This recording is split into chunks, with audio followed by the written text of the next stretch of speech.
भक्त केशवानंद की कथा, समर्पण का संत। पश्चिमी घाटों के घने जंगलों में प्राचीन भारत में एक संत हुए जिनका नाम था भक्त केशवानंद। उनका जीवन भगवान शिव के प्रति अडिग भक्ति का प्रतीक था। केशवानंद एक छोटे से गांव में जन्मे थे जो हरे भरे वनस्पति और मंदिरों की घंटियों की शांति में बसा हुआ था। बचपन से ही उनमें आध्यात्मिक प्रवृत्तियां स्पष्ट थी और वे अक्सर बड़ के वृक्ष के नीचे ध्यानमग्न रहते और शिव के पवित्र मंत्रों का उच्चारण करते।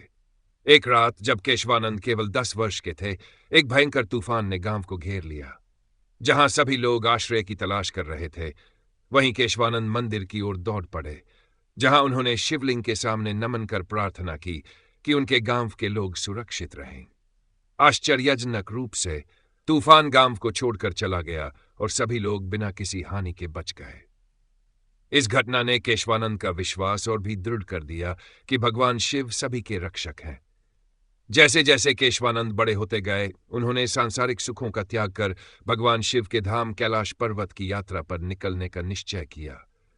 इस यात्रा के दौरान उन्होंने कई कठिनाइयों का सामना किया, दुरूह रास्ते, कड़ी ठंड और भोजन की कमी, लेकिन उनका विश्वास कभी डगमगाया नहीं। उन्हें विश्वास था कि प्रत्येक बाधा भगवान शिव की ओर से एक परीक्षा है जो उनके संकल्प को मजबूत करने के लिए है। एक दिन यात्रा करते हुए वे एक सूखा पड़ा हुआ गांव पहुंचे।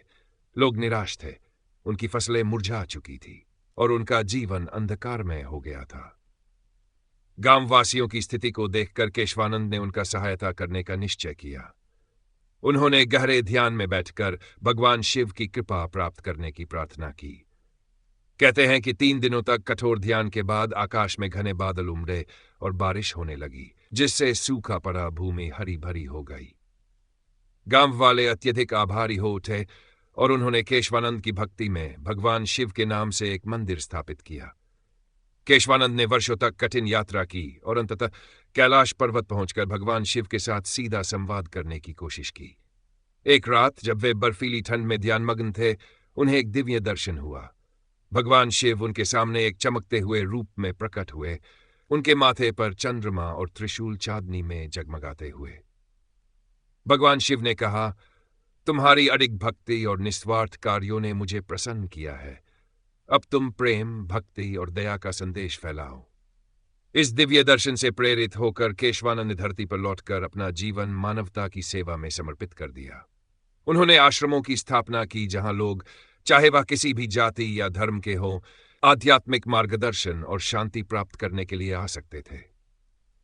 उन्होंने यह सिखाया कि भगवान शिव की सच्ची भक्ति केवल विधियों में नहीं, बल्कि दया, विनम्रता और निस्वार्थ सेवा में है।